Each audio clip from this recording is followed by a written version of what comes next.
Bismillahirrahmanirrahim. Assalamualaikum warahmatullahi wabarakatuh. Waalaikumsalam warahmatullahi wabarakatuh. Terima kasih saya ucapkan kepada moderator yang telah memberikan kesempatan untuk saya. Yang terhormat Bapak Haji Bustami Zainuddin SPDMH dan Bapak Dr. Sunyono MSI selaku materi dalam webinar ini. Kemudian yang saya hormati juga Ketua PPG Unila Bapak Dr. Casivita MSI, dan yang saya banggakan rekan guru Indonesia mengikuti webinar pada siang hari ini. Baik, pada kesempatan webinar ini saya akan membagikan pengalaman saya selama mengikuti PPG Prajabatan. PPG itu memang dibagi dua, ada PPG dalam jabatan yang sudah disampaikan oleh Bapak Saiful, dan saya itu mengikuti yang PPG Prajabatan. Nah, PPG Prajabatan ini memang diperuntukkan bagi mahasiswa yang fresh graduate atau yang baru lulus. Nah, dengan adanya program PPG ini, itu tidak menutup kemungkinan hanya lulusan dari S1 FKIP yang bisa menjadi guru. Jadi, bagi teman-teman yang memang bukan S1-nya FKIP, itu bisa menjadi guru jika mengikuti program PPG Prajabatan ini. Nah, jadi kesempatan untuk menjadi guru itu semakin luas.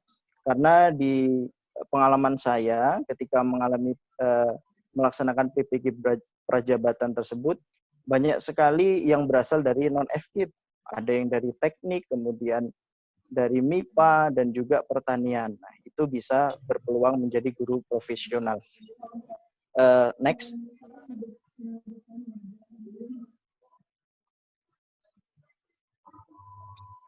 Selanjutnya. Kemudian, Bapak Ibu peserta webinar, selama mengikuti PPG Prajabatan ini tentunya berbeda tahapannya dengan PPG dalam jabatan.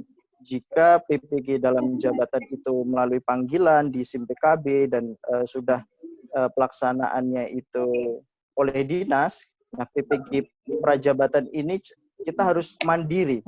Dari mulai mencari informasi, banyak sekali saya kira informasi itu di internet, kemudian di media sosial.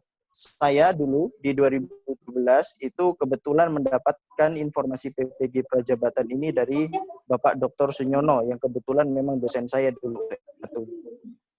Nah, waktu itu saya mendaftar melalui web PPG Dikti. Jadi yang menyelenggarakan PPG dalam jabatan itu adalah pusat ya dari Dikti.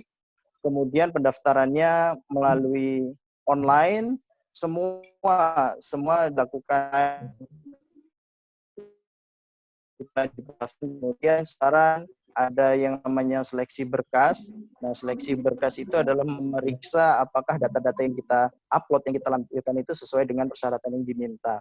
Kemudian setelah lolos seleksi berkas itu kita mengikuti tes CAT, tes online, itu yang terdiri dari tes kemampuan akademik kita, kemudian tes bahasa, itu ada bahasa Inggris juga, dan tentunya tes dengan sesuai bidang kita. Karena saya waktu itu bidangnya adalah kimia, jadi tes yang saya kerjakan adalah juga soal-soal kimia. Kemudian setelah kita selesai melaksanakan tes online, jika kita lulus, kita akan lanjut ke tahap selanjutnya adalah tes minat dan bakat. Nah, di sini pada tes minat dan bakat, ini kita diminta untuk micro teaching atau mengajar nanti di depan pengujinya dengan waktu itu materi yang nggak kita persiapkan. Jadi yang menentukan adalah dari pengujinya. Kemudian setelah kita selesai micro teaching, kita melakukan wawancara. Nah, setelah selesai melaksanakan tes tersebut, kita menunggu pengumuman, dan setelah dinyatakan masuk, kita wajib lapor diri ke LPTK atau ke kampus yang menyelenggarakan PPG Prajabatan tersebut. Waktu itu saya melaksanakan PPG-nya di Universitas Lampung, dan saya melaksanakan lapor diri. Setelah selesai lapor diri, nah sudah kami semua di Universitas Lampung, angkatan saya itu dulu ada 3 prodi ya. Yang pertama, nah itu kita melaksanakan perkuliahan di kampus Universitas Lampung.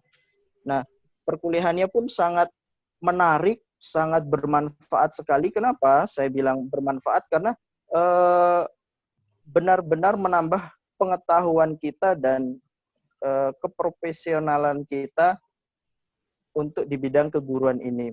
Yang tadinya kita belum terlalu paham membuat perangkat pembelajaran, setelah mengikuti PPG ini kita bisa sangat, ya bisa dikatakan bisa sangat paham lah untuk membuat segala macam perangkat pembelajaran tersebut.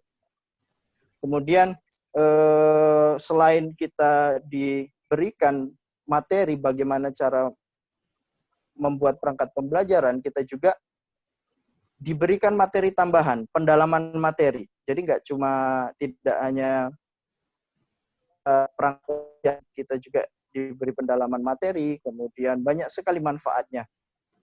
Nah, setelah kita menyelesaikan perkuliahan, itu mahasiswa PPG itu melaksanakan PPL. Nah, itu PPL-nya di mana? Itu pihak LPTK yang menentukan. Waktu itu saya di SMK SMTI Bandar Lampung karena memang jurusannya kimia. Oke, baik teman-teman yang saya hormati peserta webinar, tentunya dengan mengikuti PPG ini ada banyak sekali keuntungan atau manfaat yang kita dapatkan.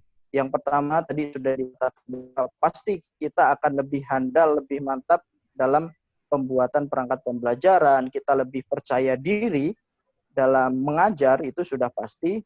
Kemudian yang kedua, tentunya kita bisa mempunyai sertifikat pendidik yang saat ini menggantikan posisinya Akta 4. Jadi kalau sekarang sudah lulusan FKIP itu tidak dapat Akta 4, nah digantikan dengan sertifikat pendidik dan kita berhak mempunyai gelar GR. Dan yang ketiga adalah, nah ini istimewanya sekarang, setiap pendaftar CPNS yang memiliki sertifikat pendidik itu mempunyai keistimewaan dalam rekrutmen CPNS. Keistimewaannya di mana? Yaitu dalam tes SKB. Nah, jadi bagi teman-teman yang sudah mempunyai sertifikat pendidik ini, ketika lolos tes pertama CPNS, itu kemudian melanjutkan tes SKB, di tes SKB itu tidak dites lagi. Kenapa? Karena teman-teman sudah dianggap profesional di bidang keguruan dan mendapatkan nilai 100 atau sempurna. Jadi otomatis bisa langsung keterima sebagai CPNS. Kemudian yang keempat manfaatnya itu tentunya tadi oleh Bapak Sunyono juga disampaikan bahwa kita bisa mendapatkan tunjangan profesi guru. Jadi dari sertifikat pendidik itu kita bisa mendapatkan tambahan penghasilan melalui tunjangan profesi guru yang bisa meningkatkan kinerja kita. Mungkin tadinya yang nggak bisa beli laptop untuk meningkatkan kinerja dalam pembelajaran. Karena mendapatkan tunjangan ini kita bisa beli laptop baru, kemudian bisa beli proyektor sendiri dari uang tunjangan profesi tersebut. Nah, next.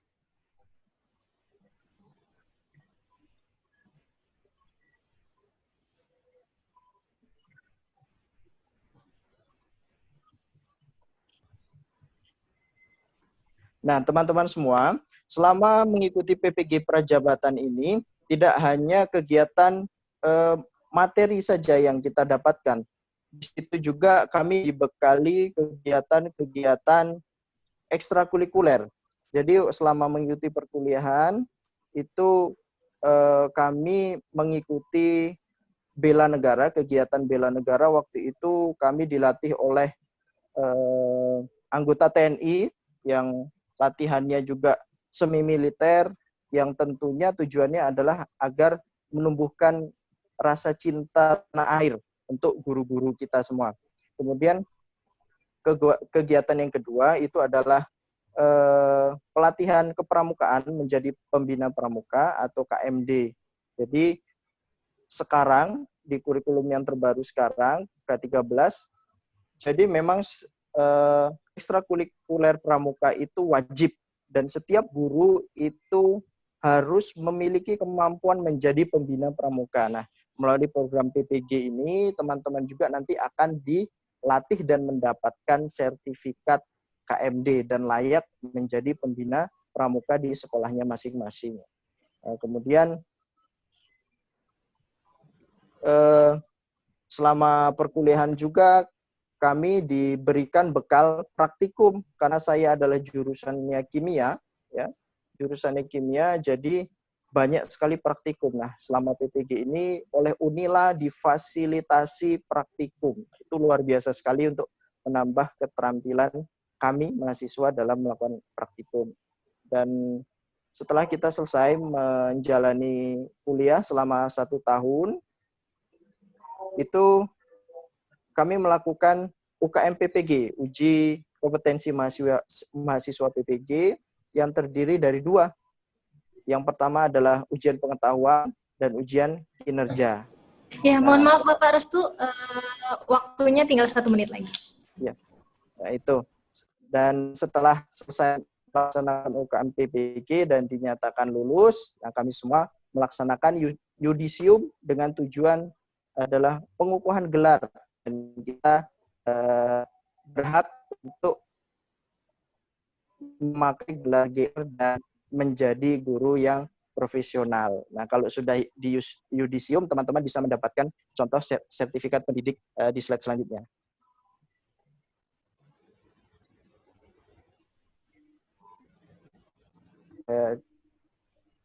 Coba ini Mbak tampilkan contoh sertifikat pendidiknya. Nah, seperti ini. Jadi inilah contoh dari sertifikat pendidik jika teman-teman sudah menyelesaikan PPG. Seperti itu.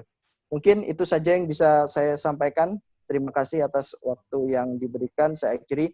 Assalamualaikum warahmatullahi wabarakatuh. Waalaikumsalam warahmatullahi wabarakatuh.